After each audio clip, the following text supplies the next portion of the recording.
Welcome to Media Sales Confidential, where we have the pleasure of speaking with the world's most innovative and respected leaders.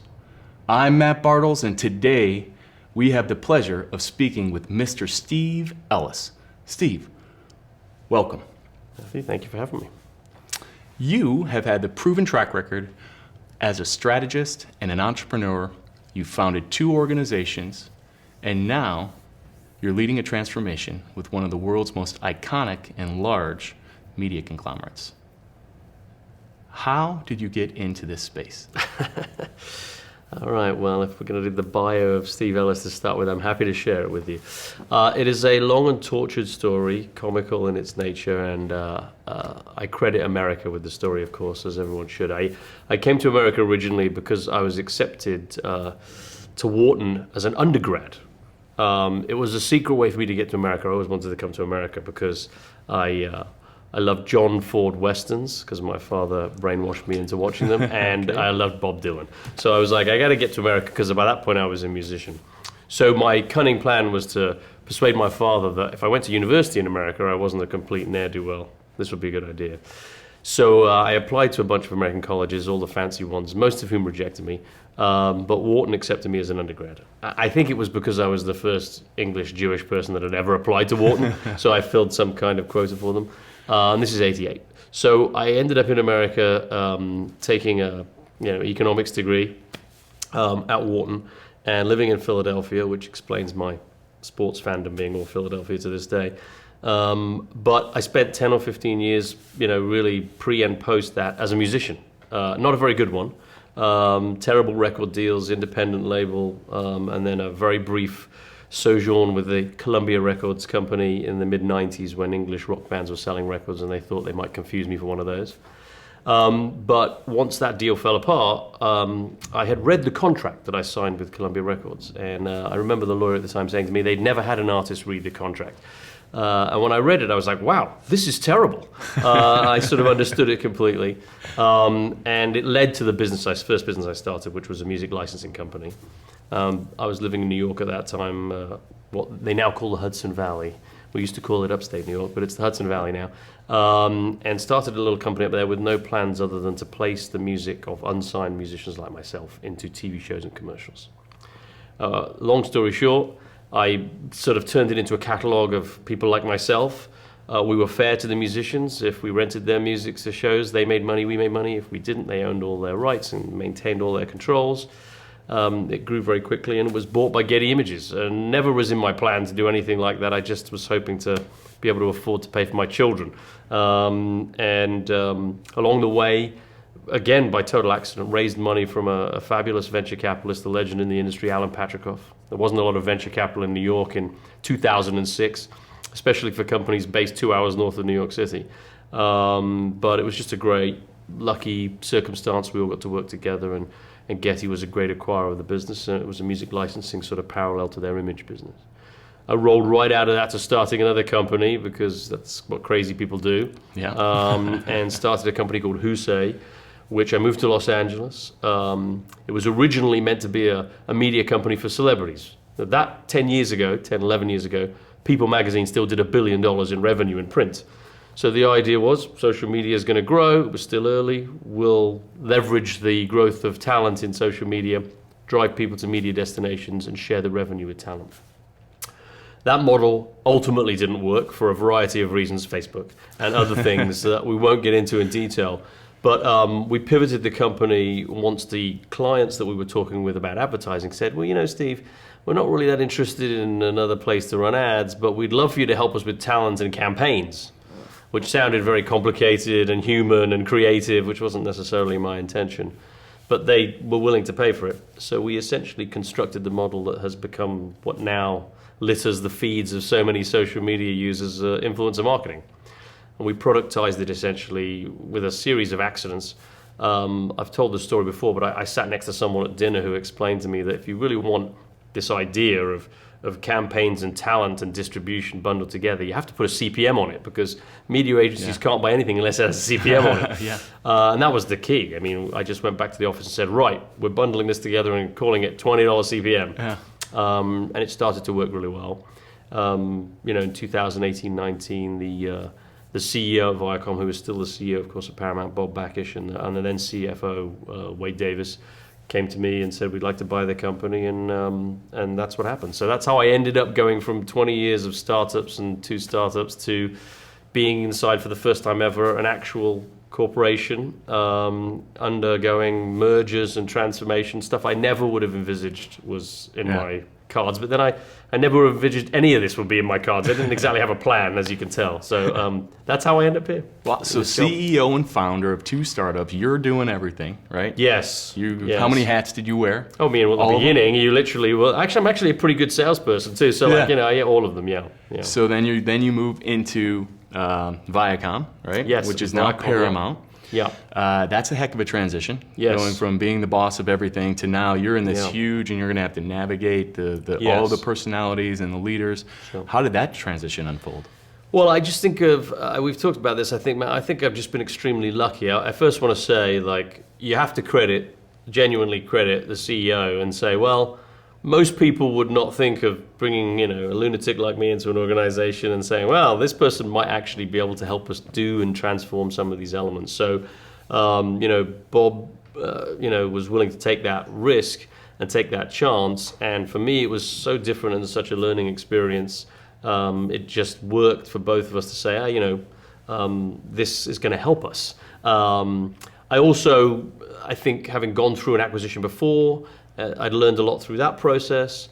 And so when they asked me to take over the ad strategy, which was the first sort of job, with the head of sales, and then our now head of sales is John Halley, he was there at Viacom at the time, we were able to just get together and say, how are we going to build a digital business, because that was the challenge at the time, how to sort of help a company transition to being less dependent on the linear assets that obviously have been an amazing business for so many years. And then, of course, as soon as we started to get that under control, we merged with CBS. Yeah. And then, Bob and John asked me again, would you stay and and do the same thing again? And COVID came along, and next thing I know, we'd merged, and I'm working for the legendary Joanne Ross. We'd met twice, and then COVID happened, and we built this relationship together over a couple of years, where we really barely got to see each other in the flesh ever for almost 18 months. It was a very unusual set of circumstances, but I think the key to the answer to your actual question is between Bob and Wade and then Joanne and John and Naveen, now our new CFO. Well, not new anymore, but the current CFO, of course, at Paramount. They're just we've just been very lucky. They're a great group of people who've been willing to tolerate my impetuousness and desire to change things, hopefully for the better. So it's been very lucky in that sense. You're voluntarily signing up to go into the hornet's nest here over and over and over again. Well, I mean, I'd like to just credit my wife in this process a little bit. She likes to say that I prefer corporate Steve to startup Steve. That's what they call me in my family. Okay. Now. They call me corporate Steve, which I think is an insult in my family, just to be clear. But my wife likes to say, the corporate Steve is much more pleasant than startup Steve. Not as crazy. Yeah. I said, okay, so we agreed after I sold the second company that we would do what she thought was best for the next 20 years. So far I'm sticking to that. Nice. You're still working. Okay, so right now we're in the midst of truly dynamic times in the marketplace. Yes. We're grappling with the potential of a downturn in advertising spend in general. We've got the stock market is roiling. What is your take right now on what's happening in the market? Well, look, I think it's no secret to say it's a pretty tough ad market. I think Zaslav's talking about it this week. Everyone's been out talking about it, and it definitely is. What I would say is these things are always temporary. They are, there are varying degrees of cyclical nature to this stuff. I don't even remain slightly worried that it's not going to return in some form or another, because it does. America's an amazing a country that way. There's just so much natural momentum inside of the country, and the machinery is so well established and it works so well that it will come back, and I have a feeling it'll come back within a manageable amount of time. And we feel pretty good about where we sit, because we acquired Pluto prior to the merger with CBS. We've sort of been able to combine that with the launch of Paramount Plus and the ad-supported tier and our relationships with MVPDs, and we have a very, very large ad-supported streaming business. So while we still have the iconic broadcast channels and the cable channels, we have now this very large growing footprint of ad-supported streaming video. And that's really been the balance that we need to create and look for. And so we have at that, and when the ad market starts to come back, we feel very, very well positioned to be and continue to be leading that streaming ad-supported business. So obviously Hulu's been in that space for a long time. Sure. And we've pulled this stuff together and created what we call IQ, which is the streaming bundle of these assets, really only a year ago. But we've created a set of genre tiers as the way to buy IQ, so it translates to the TV buyer smoothly. We still have the power of the upfront, which is just a magnificent and critical way to drive momentum in the business. And we have great hit shows like Yellowstone and actually the pretty enjoyable new Sylvester Stallone show that came out this week, and the NFL and everything in between. So I think it'll be tough for a while, no question. But I think the market itself is there. Everyone's bought into ad-supported streaming. Sure. Everyone knows it's a television equivalent. There are things, of course, that we will constantly improve in the space, but generally speaking, it's still a good business, and there's still growth in that space and demand for it. Because premium video is different.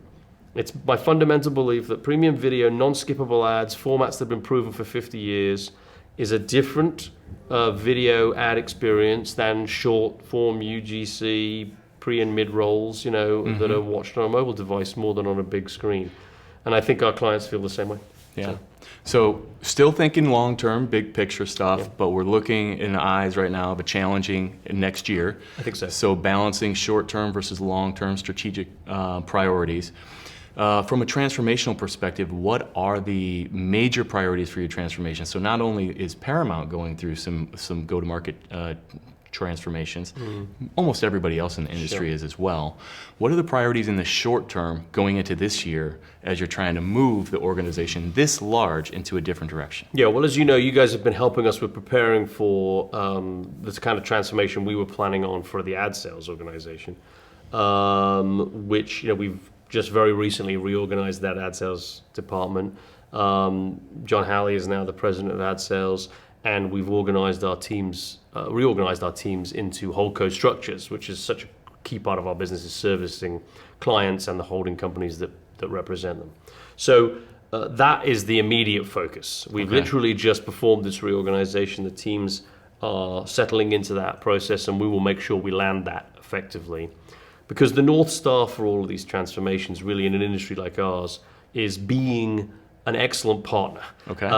You've got to be extremely easy to work with. You've got to be a solutions provider. It's more challenging than ever to be a marketer in the world today. You have to do a bit of everything. You can't just buy television and not do influencer marketing. You can't just buy streaming and not combine it with performance.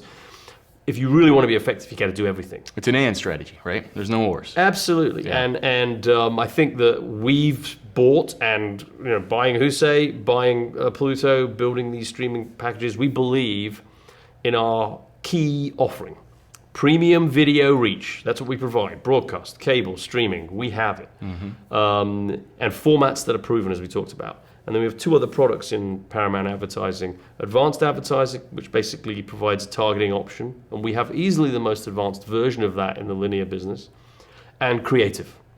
And those two products are about effectiveness. So come to us with the video reach, the premium video reach, which works, in formats works, and we can offer you, in addition, two products that can make that buy more effective. That's it.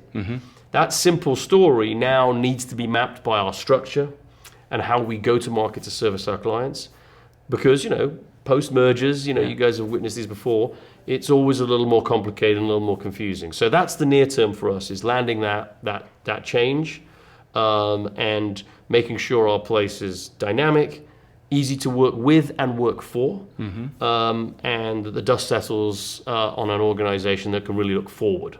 We've been preparing for this for a long time, so I'm both proud that we've been able to get it done, because it's not easy. Working with you guys, we've done a lot of work. I'm sure we'll talk about some details, but And once we get that, the measure of success will obviously be revenue, but it'll also be clients saying to me, Steve, thank heavens, that this is just, it's a much smoother process working with you. So a lot going on in the short term, bigger picture thinking. So we know that enduring organizations have 4 fundamental tenets. 1, clarity of mission, strong culture, talent and people focus, and then getting all of the operational things taken care of. Let's focus in on the people right now. What are the things that you're thinking about for 2023, 2024, 2025? A people strategy isn't a one-year strategy. It's got to be something that's much bigger than that. How are you prioritizing people in the transformation? Yeah, so it's a key question everyone talks about. We've been talking about it here, and easy to talk about, hard to solve for. So let's just talk about advertising sales in real terms. Advertising sales historically in the US is a New York, Chicago, Los Angeles business. Yeah. It's tended to be, not very diverse, and sort of, I like to say it's sort of been very white and very golf. There's a lot of golf conversations going around it. That's not reflective of America that we serve with audiences and content. Specifically at Paramount, we believe we produce the most diverse slate of content representing the most diverse set of cultures and lifestyles of any media company. I think that's totally defensively true. Whether it's from BET, whether it's the NFL, whether it's Yellowstone, whether it's RuPaul, we really do put together a broad slate of content for a broad slate of audiences. Ad sales has to reflect that same thing in both the teams that we put in front of our customers and also the way we go to market and the things we go to market with. So diversity is a problem for everyone. And that's a key factor that I've taken on in the strategy role that we've had, is how do we address that? And we've had some, we've started programs there, as we'll talk about, I'm sure, at the entry level that have been very successful, but it's required significant change in process. Okay. We had to look deep into what we were doing, how we were doing it, and how to change it. So we launched something about a year ago called the Sales Associate Program. We looked at the organization and looked at the entry-level position, which had a different title at the time. There was incredibly high churn at this position. It was something that we hired almost 100 people a year into this entry-level position, and a vast majority of them within 14 or 15 months would either go work for someone else for much more money or would be burnt out of what was essentially a heavily entry-level administrative role. So we rewrote this entry-level role entirely into this Sales Associate Program. We looked at how much was being paid for this role, and it was the amount that was being paid was basically barely survival wages in New York City or Los Angeles. So inherently you had a bias to some degree there, where the only people that could afford to take that job were people whose dad was helping them pay their rent. And then we looked at the way the hiring process went on and the requirements we had for this job. We had GPA requirements, we had course requirements, and as I jokingly said to Joanne, I said, boy, if these GPA requirements were in here, you and I might not make the cut. Certainly not me, anyway. So we said, these requirements, who put them in, And the answer is nobody knows. Like, who knows how many years they've been there? So we just got rid of all of that. We said, right, the requirements are, your associate degree. We will then put in place an entirely new interview process. And so we hired a behavioral science company called Pymetrics, which basically built our trait analysis for the role, using existing employees that we think have been successful at the role. And that trait analysis needs constant iteration. Don't get me wrong, it doesn't start perfectly. But that's the beginning of the interview process now for this Sales Associate Program. And we go out and recruit constantly with cohorts. That's another big change. So twice a year, we recruit 30, 40, 50 people at a time into these roles. Very specifically telling them this job is now a chance to learn the whole media industry. So we're in a competitive space against Facebooks and NBCs and everyone involved in media. We say to them, look, you go to those places, you'll learn one thing. You come here, we will teach you in 18 months, television, cable, broadcast, streaming, social media, influencer marketing, and then it'll be beholden to us to ensure that we can keep you and progress you through the organization. So we've just made it a much more compelling job. Paid much better. We made the significant, almost doubled the pay, and put this Pymetrics behavioral science filter in essentially at the beginning, so we would find the right the right traits in people and remove a lot of the inherent bias that says, well, if you didn't go to this college, you can't be right for this job. And if you don't present this certain way, you can't be right for this job. And I think a lot of that in all the industries we've talked about this week, people are like, well, you can't work in this industry if you didn't already work in it. And certainly in sales, I don't believe that to be true. So good salespeople can sell anything, and you don't need to have worked at a media company to come and work at our company to be in media either. So that program has now hired over 100 people in a year, and we've been able to change the diversity metrics, improving the diversity metrics by over 200%.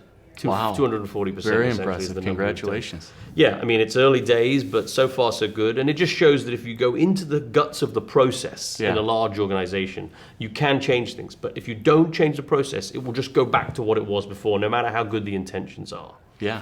So I think that's something that the team at Paramount in HR and the talent team and the strategy team have worked on. I think I can speak for all of us to say it's probably the most impactful thing any of us have ever done anywhere, and we're super proud of it. So people changing the nature of people through the years, and it's a unique situation in our department because there's so many people at that level, but we believe that in 4 or 5 years, these people can filter through the organization and change the entire look and feel of the department. Yeah. It's also, by the way, saved us a ton of money because we've had almost no attrition, 3 or 4 people over the course of the year. So a lot less time spent on recruiting to replace people, a lot less time spent on that process of replacement. Sure. So when you get these processes right, they're efficient in all ways. Yeah. So your associates must be pretty hot. Yes, well, now that you've got me In the talking about it on market. camera, Matt, I'm sure everyone's going to be looking them up on LinkedIn. So, Thank you. Yeah. Well, that's that is an incredible story. I like the comment about everybody has good intentions. Everybody has good intentions, right? Everybody can say, yes, that's a good thing. We should do that. Yeah. How were you able to go from good intentions to actually tangible process changes that aren't just an idea that actually lead to the results that you're saying? Yeah, well, I want to say, first of all, I read a lot of history. So, there's a great, there's always the difference between the marketing and the execution. And, Lyndon Johnson is the president who passed almost all the laws that impacted civil rights in America. I don't think half of the people would even know that or necessarily even know him, because you ultimately have to be able to manage the process to the outcome if you want things to change. And so I take some, learning from that example and saying, well, I knew we had to change fundamentally the way we went to market, the way we spoke about it, and then the way we processed it. I also want to say that I'm just fortunate in the sense that I have the air cover inside a large organization to make these changes. I'm sure it's much, much more difficult at organizations that are either at a different product stage of their life cycle or who, just haven't got that same moment in time to make the change. But I just had that remit, and I was able to say, okay, and I do this a lot, I've got to be honest with you, inside of Paramount, you don't report to me, but here's what we're doing, And I think probably it just goes back to the fact that, I'm not very well trained for corporate, that I don't let that stuff necessarily be a full hindrance. If we actually want things to change, we have to be willing to kind of cross over those lines a little bit and really pull it together.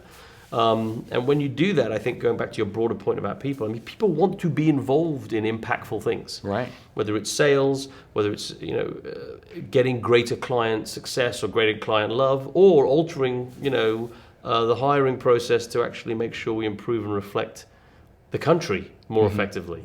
And at the end of the day, like I say, we put out shows that reflect the country in a broader way. Our department is key for bringing in billions of dollars in ad revenue that represent those shows. We ought to look more like America when we're talking to our clients if they're going to believe we know how to talk to America properly. So. Love it. Absolutely love it.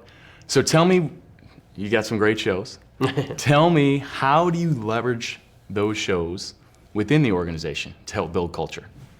Well, it is. I was just talking to somebody here today at your conference in behavioral science and some other areas, and I said, well, we have the benefit of at least looking sexy. We can be like, NFL, Yellowstone, what part of this? So it does provide a sort of the sex appeal of entertainment and sports, where we have such a strong slate of content to be appealing inside the organization. But I do think something came up in our conversations today as well, which is we need to do a better job, and we will, of providing people who come into the organization, perhaps through the sales channel, of being able to move laterally across the organization. Yes.